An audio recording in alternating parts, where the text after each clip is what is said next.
Okay, friends, today we are going to discuss about myasthenia gravis. myasthenia gravis. అయితే first మనకి NMJ junction గురించి తెలవాలి. If this is a neuron, this is a neuron and ఇక్కడ కింద మనకి muscle ఉంది. Okay, muscle, this are T tubules. ఇది muscle, ఇది సినాప్స్.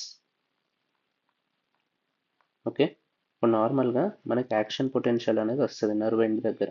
యాక్షన్ పొటెన్షియల్ వచ్చినప్పుడు ఏమవుతుంది, ఇక్కడ మనకి సోడియం ఛానల్స్ ఉంటాయి. డీపోలరైజేషన్ అవ్వడం వల్ల సోడియం ఇన్ఫ్లక్స్ అనేది జరుగుతుంది. అండ్ మనకి సోడియం ఇన్ఫ్లక్స్ అయిన తర్వాత కాల్షియం ఇన్ఫ్లక్స్ కూడా అవుతుంది. కాల్షియం ఇన్ఫ్లక్స్ అయిన తర్వాత అస్టైల్ కోలిన్ ఫిల్డ్ వెసికల్స్ ఏదైతే ఉంటాయో ఇవి కాల్షియం దీన్ని పుష్ చేస్తుంది. సో అస్టైల్ కోలిన్ అనేది ఇక్కడ వస్తుంది. అస్టైల్ కోలిన్ అనేది సినాప్స్ లోపలికి వెళ్తుంది. సినాప్స్ లోపలికి వెళ్ళిన తర్వాత ఇక్కడ మనకి nicotinic muscular receptors, NM receptors ఉంటాయి. నికోటినిక్ మస్కులర్ రిసెప్టర్స్ అది దీన్ని యాక్టివేట్ చేస్తే దేర్ బై మనకి సోడియం ఇన్ఫ్లక్స్ అనేది జరుగుతుంది. Okay, so this is the normal mechanism. అయితే కొన్ని ఉంటాయి, అంటే normal skeletal muscle, skeletal muscle. Okay, resting membrane potential ఎంత ఉంటుంది, -70 mV. అయితే యాక్షన్ పొటెన్షియల్ వచ్చినప్పుడు ఇది సోడియం ఛానల్స్ని ఓపెన్ చేస్తుంది. సోడియం ఛానల్స్ ఓపెన్ చేయడం వల్ల సోడియం ఇన్ఫ్లక్స్ అనేది జరిగింది. ఇన్ఫ్లక్స్ అయిపోయిన తర్వాత మనకి 70 నుంచి it ills converted into -40 mV. అప్పుడు మనకి డీపోలరైజేషన్ అనేది జరిగింది. ఈ డీపోలరైజేషన్ వల్ల మనకి కాల్షియం ఇన్ఫ్లక్స్ అనేది జరిగింది. Calcium influx, open calcium channels and calcium influx అనేది జరిగింది. దీనివల్ల మనకి అస్టైల్ కోలిన్ అనేది it is out to the synaptic cleft లోపలికి వెళ్ళింది, acting on NM receptors, nicotinic receptors మీద యాక్ట్ అయింది. Okay, this is preganglionic neuron, presynaptic presynaptic end of the motor neuron, presynaptic end of the motor neuron, and this is muscle end plate, muscle end plate, postsynaptic end అంటే this is muscle end plate. అయితే action potential వల్ల sodium open అయితే calcium open అయింది, అక్కడ నుంచి బయటకు వచ్చింది. These are all voltage gated. Okay, voltage gated sodium channels and voltage gated calcium channels open అయినాయి. నౌ కాల్షియం యాక్షన్ అయింది, ఇది అయిపోయింది. సమ్ అప్లైడ్ టాపిక్స్ ఏంటిదంటే, సమ్ అప్లైడ్ టాపిక్స్ ఉన్నాయి. That is tetrodotoxin, ciguatoxin and conotoxin. ఇప్పుడు conotoxin అనేది మనకి snail నుంచి ప్రొడ్యూస్ అవుతుంది. సింగువోటాక్సిన్ అనేది మనకి రీఫ్ ఫిష్ కానీ, barracuda, BARRACUDA, barracuda, eel, okay, electric shock చేసే ఈల్. అండ్ టెట్రాడోటాక్సిన్ అనేది మనకి పఫర్ ఫిష్ నుంచి ప్రొడ్యూస్ అవుతాయి, పఫర్ ఫిష్. అయితే ఈ సీ ఫుడ్ తిన్నప్పుడు ఏమవుతుందంటే ఈ tetrodotoxin will inhibit the sodium voltage gated channels. Okay, sodium channels inhibit చేస్తాయి, ఫాస్ట్ సోడియం ఛానల్స్ ఇంటిబిట్ చేస్తాయి. దేనిపై మనకి డీపోలరైజేషన్ అనేది జరగదు, depolarisation will not happen. This lead to no reflexes, weakness and paraesthesia. Okay, ciguatoxin అనేది eel current అంటే మనకి it opens the sodium voltage gated channels. Thereby ఏమవుతుంది, దిస్ లీడ్ టు ఓవర్, అంటే బాగా ఓవర్ స్టిమ్యులేషన్ అయితే over depolarisation leading to ఏమవుతుంది,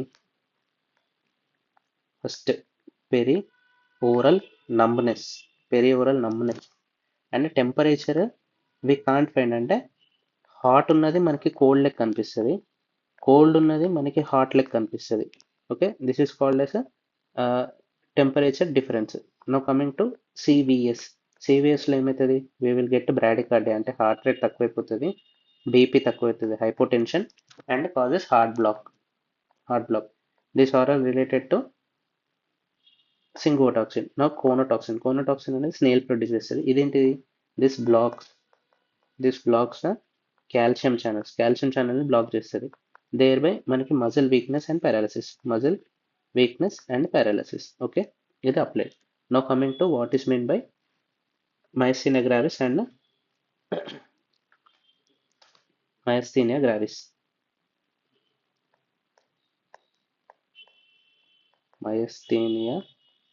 gravis.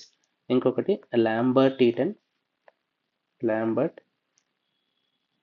Eaten myasthenia gravis. Okay, Both are type 2 hypersensitivity reactions. Both are type 2 hypersensitivity reaction.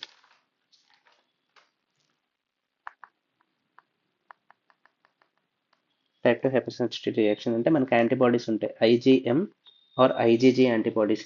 ఈ antibodies అనేటి ఎక్కడ act చేస్తాయి అనేది most important. If myasthenia gravis అయితే మయస్థీనియా గ్రావిస్లో postsynaptic, okay, post synaptic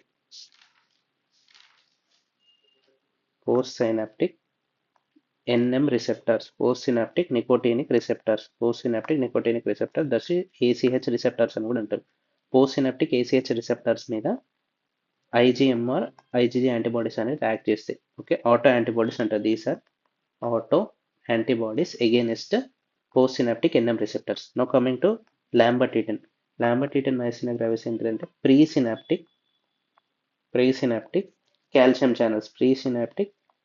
channels, voltage gated calcium channels ఏదైతే ఉంటుందో దాని మీద యాక్ట్ చేస్తుంది. దేర్ బై కాల్షియం ఛానల్స్ మీద యాక్ట్ చేయడం వల్ల మనకి ACH రిలీజ్ తక్కువ ఉంటుంది, డిక్రీజ్ ACH రిలీజ్. ఇక్కడ ఏమవుతుంది, this lead to ACH stay in synaptic cleft, but there is no use. అంటే ACH రిసెప్టార్స్ తక్కువైపోతాయి, ACH stay in the synapse but there is no use. Okay, postsynaptic NM receptors or ACH receptors అంటారు. Okay, ఇక్కడ వచ్చే antibodies autoantibodies against the postsynaptic ACH receptors. This యాంటీబాడీస్ని MuSK అని అంటారు, MuSK antibodies అంటారు. Okay, next coming to what are the clinical features. రెండిట్లలో both causes proximal muscle weakness, ఇప్పుడు మనకి ACH తక్కువ ఉంది అంటే అసిటైల్కోలిన్ లెవెల్స్ తక్కువ ఉంటే మనకి అటోనామిక్ ఫీచర్స్ అంటే మస్కరైనిక్ రిసెప్టర్స్ మీద కానీ నికోటినిక్ రిసెప్టర్స్ మీద కానీ యాక్షన్ అనేది ఉండదు.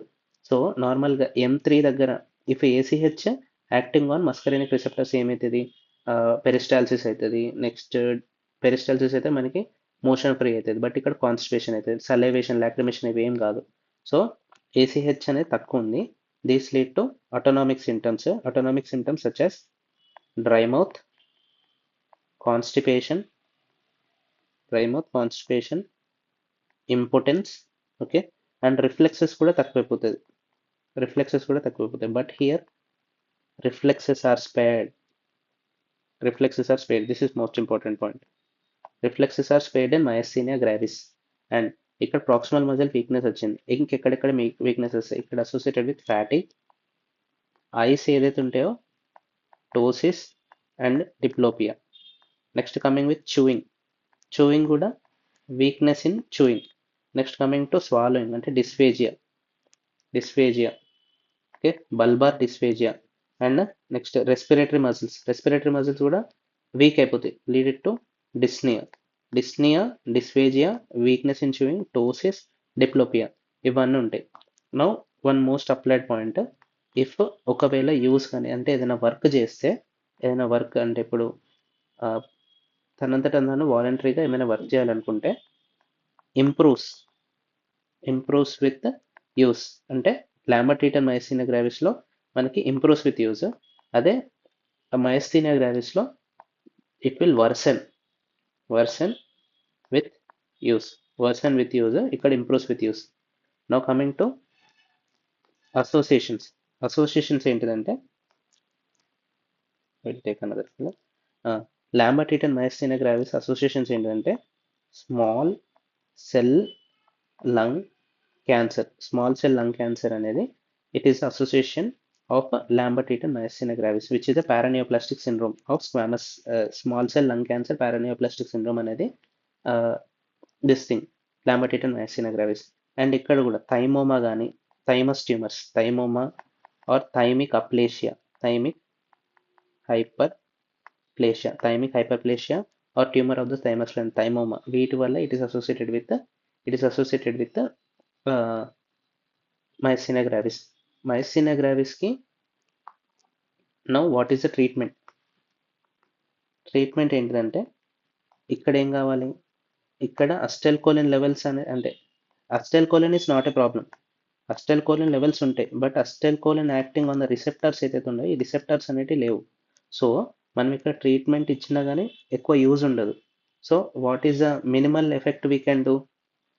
ACHE esterase. ACH esterase is useful. Example, pyridostigmine. Pyridostigmine అనేది ACH లెవెల్స్ పెంచుతుంది. సో నార్మల్గా ఇది సినాప్స్, ఇక్కడ మజిల్స్ ఓన్లీ ఇప్పుడు నార్మల్గా 10 ఉండేటివి ఇప్పుడు 2 మాత్రమే ఉంటాయి. సో ఇప్పుడు మనకి 100 అనేది ఆన్సర్ రావాలంటే 2ని 50 టైమ్స్ కొట్టాలి. నార్మల్గా ఎగ్జాంపుల్ చూసుకుంటే if this is a synapse, this is muscle, ఇక్కడ 10 రిసెప్టర్స్ ఉండేటి ప్రీవియస్గా. సో మనకి ఆన్సర్ 100 రావాలంటే ఈచ్ వన్ని 10 టైమ్స్ కొడితే, okay, each ACH acting on 1 on 10 times, మనకి ఇప్పుడు 10 అట్లా 10 టైమ్స్ వస్తే we will get answer as 100. But ఇప్పుడు ఏమవుతుంది, మజిల్ మీద మనకు ఓన్లీ 2 రిసెప్టర్స్ ఉన్నాయి. సో ఈచ్ రిసెప్టర్ని 50 టైమ్స్ కొడితే by ACH we will get answer as 100. So మనకి ACH లెవెల్స్ ఎక్కువ ఉండాలి. ACH లెవెల్స్ ఉండాలంటే ACH ఎస్ట్రేజ్ అనేది యూజ్ చేయాలి. అంటే అస్టైల్ choline ఎస్ట్రేజ్ inhibiting hormone, inhibitors of అస్టైల్ choline ఎస్ట్రేజ్ inhibiting hormone. ఏంటిది అస్టైల్ కోలిన్ ఎస్ట్రేజ్ ఇన్హిబిట్ చేసే హార్మోన్స్ ఏంటిది? Indirect agonist cholinergic mimetics. Example pyridostigmine. Pyridostigmine is the drug of choice. Pyridostigmine, neostigmine. Okay, pyridostigmine is the drug of choice. అంతేకాకుండా we can use IVIGs కూడా use చేయొచ్చు. IVIG, neomycin, sorry, IVIGs, neostigmine and pyridostigmine. Okay, pyridostigmine is long acting. Okay, we will get through the side effects next. Pyridostigmine, neostigmine and IVIG. Now coming to Lambert-Eaton myasthenia gravis.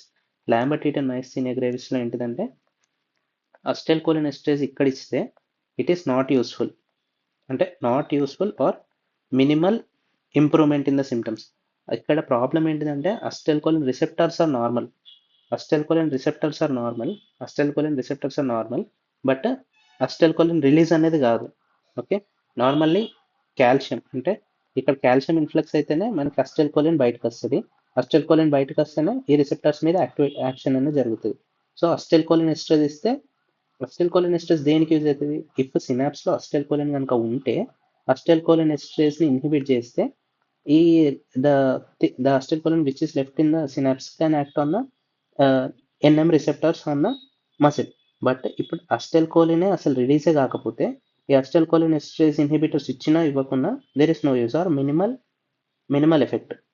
Okay, Lambert-Eaton myasthenia gravis లో acetyl choline esterase inhibitors are minimal or not effective.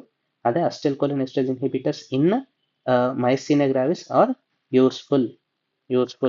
Okay, example pyridostigmine, neostigmine and IVIG. Okay, now coming to side effects. Normally pyridostigmine is a indirect agonist of cholinergic mimetics or parasympathetomimetics group దాంట్లో వస్తుంది. And it is long acting కాబట్టి మనకి M3 బాగా stimulate చేస్తుంది. So మనకి ఏమవుతుంది, we will have cholinergic poisoning symptoms లెక్క వస్తుంది. దట్ ఈస్ కోలినర్జిక్ క్రైసిస్ ఏంటి? డంబెల్ సిమ్టమ్స్ వస్తాయి, డంబెల్ సిమ్టమ్స్ అన్నీ వస్తాయి.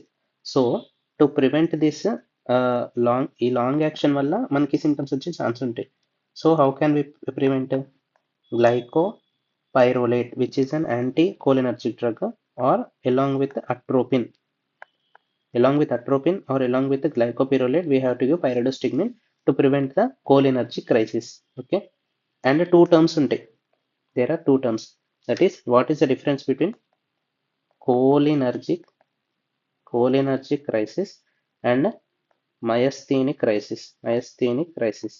Okay, కోలినర్జిక్ క్రైసిస్ అంటే మనం పైరిడోస్టిగ్మిన్ ఇస్తాం కాబట్టి అది లాంగ్ యాక్టింగ్ కాబట్టి దిస్ లీడ్ టు డంబెల్స్ అనే సిమ్టమ్స్ వస్తాయి. అంటే డీఫర్ diarrhoea, urination, salivation, lacrimation, sweating, bradycardia, ఇవన్నీ సిమ్టమ్స్ వస్తాయి. అంటే worsening of the symptoms.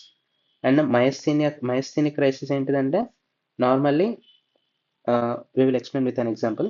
First edrophonium అని చెప్పేసి ఉంటుంది. ఎడార్ఫోనియం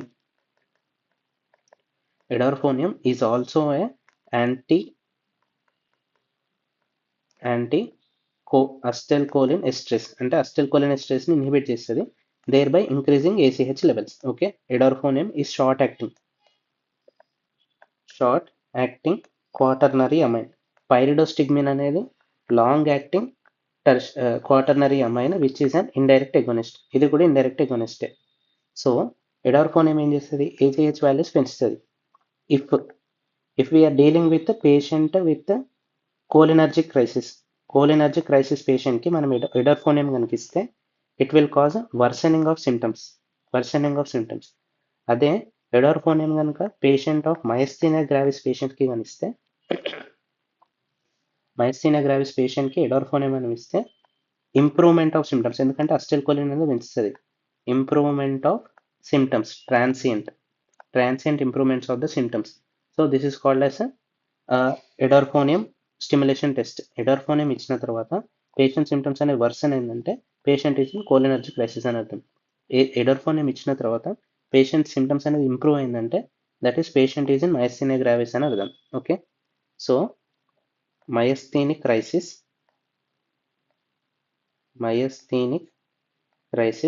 and cholinergic crisis. Myasthenic crisis ఏంటిదంటే at NMJ neuromuscular junction acetylcholine అనేది లేదు. ఓకే, అండ్ రిసెప్టార్స్ కూడా కొన్నే ఉన్నాయి. నార్మల్లీ 10 ఉండేటి, ఇప్పుడు 2 ఉన్నాయి. So this lead to severe proximal muscle weakness. దీనివల్ల ఏమైతే రెస్పిరేటరీ మజిల్ వీక్నెస్ అవ్వచ్చు, బల్బార్ మజిల్ వీక్నెస్ అవ్వచ్చు. This lead to respiratory failure. So మనం ఎడార్ఫోనియం కనిపిస్తే ఎడార్ఫోనియం ఏం చేస్తే it is a short acting quaternary amine inhibiting the acetylcholine estrase, thereby increasing the ACH. Acetylcholine అనేది పెంచుతుంది ఇట్లా సినాప్టిక్ లెఫ్ట్. ఇప్పుడు ACH అనేది పెడితే we will be improvement of symptoms. So increase dose, treatment ఏంటిది అన్నట్టు దీనికి increase dose of acetylcholine estrase inhibitors, that is pyridostigmine dose అనేది పెంచాలి, plus supportive ventilation. Now coming to cholinergic crisis ఏంటిదంటే at NMJ neuromuscular junction if acetylcholine esterase inhibitor that is pyridostigmine మనం చాలా ఇస్తే ఏమైంది, increase acetylcholine levels at the NMJ. So దీనివల్ల ఏమవుతుంది, over stimulation of NM receptors leading to desensitisation of the receptors. Desensitisation అయితే ఏమవుతుంది, these causes weakness or muscarinic symptoms. అంటే muscarinic symptoms ఏంటిది, dumbbells, DUMBELLS, diarrhoea, urination, bradycardia, urination, next salivation. Okay, ఇవన్నీ symptoms వస్తాయి. ఇవన్నీ symptoms వచ్చిన తర్వాత మనం ఇప్పుడు ఎడార్ఫోనియం కనిపిస్తే ఎడార్ఫోనియం స్టిమ్యులేషన్ టెస్ట్ కనుక చేస్తే this causes worsening of symptoms. Okay, ఇక్కడ improvement of the symptoms. So therefore what is the treatment, if worsening of symptoms అయితే we have to stop the acetylcholine esterase inhibitors, that is pyridostigmine అనేది stop చేసి we have to start atropine అనేది start చేయాలి. If edrophonium ఇచ్చిన తర్వాత symptoms అనేది worsening అనేది జరిగితే the patient is in cholinergic crisis. If the patient symptoms improve after giving edarfonium అయితే patient is myasthenia crisis అని అర్థం. Okay, so this is about myasthenia gravis. నా myasthenia gravis లో ఇంకో ఫీచర్ కూడా ఉంటుంది. myasthenia gravis లో వాట్ విల్ హ్యాపెన్, ఇక్కడ in myasthenia gravis decrease motor end plate amplitude అనేది తక్కువవుతుంది. యాంప్లిట్యూడ్ అంటే ఇప్పుడు నార్మల్గా ఇది సినాప్స్, ఇక్కడ 10 రిసెప్టార్స్ ఉండేటి ACHది, అస్టైల్కోలిన్ అనే వాడిది 100 ఆన్సర్ వచ్చేది. ఓకే, ఇప్పుడు ఏమవుతుంది, ఓన్లీ 100 ఆన్సర్ వచ్చిందంటే గ్రాఫ్ ఇట్లా ఉంటుంది. అదే ఇప్పుడు ఓన్లీ 2 రిసెప్టార్స్ ఉన్నాయి, మిగతా అన్ని receptors by auto antibodies anti MuSK antibodies against acetylcholine receptors మీద పడడం వల్ల ఓన్లీ 2 మిగిలింది. సో దీని మీద ఇప్పుడు ACH 2 మాలిక్యూల్స్ ఆఫ్ ACH పడిందంటే మనకి we will get only small graph. So amplitude అనేది తక్కువైపోతుంది. Decrease motor end plate amplitude. This is one applied question. Second question ఏంటిదంటే depolarising and non depolarising muscle relaxants, depolarising and non depolarising muscle relaxants example ఏంటి? Succinyl choline. Succinyl choline అంటే 2 molecules of acetyl choline. Non depolarising muscle relaxant అంటే atracurium, మావాక్యూరియం, ట్యూబోక్యూరిన్, ఇవన్నీ దీనికి examples. ఇక్కడ acetyl choline levels ఉన్నాయి, 2 molecules of acetyl choline కాబట్టి, but ఇక్కడ only నార్మల్గా 10 అసిటైల్ కోలిన్ రిసెప్టార్స్ ఉండేవి, బట్ ఇక్కడ acetyl choline receptors is decreased. So ఇక్కడ హై డోస్ ఇవ్వాలి. ఒకవేళ depolarising muscle relaxants in the myasthenia gravis పేషెంట్కి యూజ్ చేస్తే we have to give high dose of succinyl choline because resistance ఉంటుంది ఇక్కడ, resistance. But non depolarising muscle relaxants వచ్చేసి atracurium, mivacurium, tubocurarine అని ఇస్తే it is a competitive agonist. Competitive antagonist అని చెప్పేసి అంటే కాంపిటేటివ్ యాంటగోనిస్ట్ అంటే అసిటైల్ కోలిన్ ఉంటే దాన్ని రీప్లేస్ చేసి ఈ అట్రాక్యూరియం, మావాక్యూరియం ఇవి అనేది వస్తాయి. సో మయస్థీనియా గ్రావిస్ పేషెంట్లో if you want to give non depolarising muscle relaxants low dose ఉన్నా సరిపోతుంది, లో డోస్. ఓకే, ఎందుకంటే it shows competitive antagonism. Succinyl choline అనేది it will show agonistic activity. It is ACH agonistic activity. ఇక్కడ competitive antagonism at acetyl choline receptors. So depolarising muscle relaxants అనేటి high డోస్లో ఇవ్వాలి because it shows resistant. Non depolarising muscle relaxants అనేది low డోస్లో ఇచ్చినా సరిపోతుంది. So this is about myasthenia gravis and its applied points and its treatment. Myasthenia crisis and cholinergic crisis and endorphonium stimulation test and its side effects. Thank you for your patience listening. Before we end up the topic, I have to discuss one more topic, that is drug-induced myasthenia gravis. Drug-induced myasthenia gravis. Drug-induced myasthenia gravis కి example ఏంటంటే big map. Okay, big stands for beta blockers. Beta blockers అంటే propranolol. Okay, I stands for inhibitors of calcium channels. Inhibitor of calcium channels ఏంటిది? Magnesium ఒకటి and calcium channel blockers. Next G for gentamicin, tobramycin అంటే ఇవేంటి? Aminoglycosides. And M for macrolides. Macrolides అంటే erythromycin, clarithromycin, azithromycin. And A stands for antimalarials. వచ్చేసి chloroquine, hydroxychloroquine. P stands for penicillamine and F stands for fluoroquinolones such as ciprofloxacin. ఈ పెనిసిలమైన్, ciprofloxacin, beta blockers, gentamicin, magnesium, calcium channel blockers, these are most commonly asked question. అంటే drug induced myasthenia gravis or these drugs may exacerbate the myasthenia gravis. So these are the examples we have to remember. Thank you for your patience.